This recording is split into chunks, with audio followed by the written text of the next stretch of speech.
কিরে তুই অন মসজিদের সামনে দাঁড়ায় রইলি? দাঁড়ায় রয়েছি। তুই আমার বন্ধু না কেরে? আমি হিন্দু দিকা তখন মসজিদের সামনে দাঁড়ানো কি নিষেধ নাকি? না না, নিষেধ হইব কে লিগা? তুই যদি ফাঁক থাকস তাহলে তো মসজিদের ভিতরে যাইতে পারবি। বন্ধু, আমি না একটা জিনিস লক্ষ্য করলাম, তখন মুসলমান ধর্মের মধ্যে আর আমাকে হিন্দু ধর্মের মধ্যে একটা পার্থক্য আছে।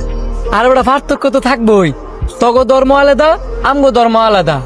তুই বুঝস নাই আমি কোন পার্থক্যের কথা কইছি? এই যে তখন মসজিদের মধ্যে ধনী গরিব ছোট বড় সবাই একসাথে নামাজ পড়ে। আমরা সবাই একসাথে নামাজ পড়ি, তোরা হিন্দুরা তো সবাই একসাথে পূজা দেস।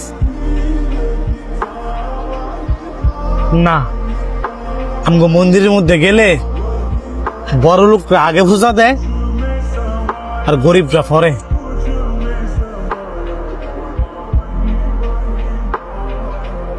ওইসে লহে দিকে ঘুরতাম যাই, এক লগে চা খামুনে।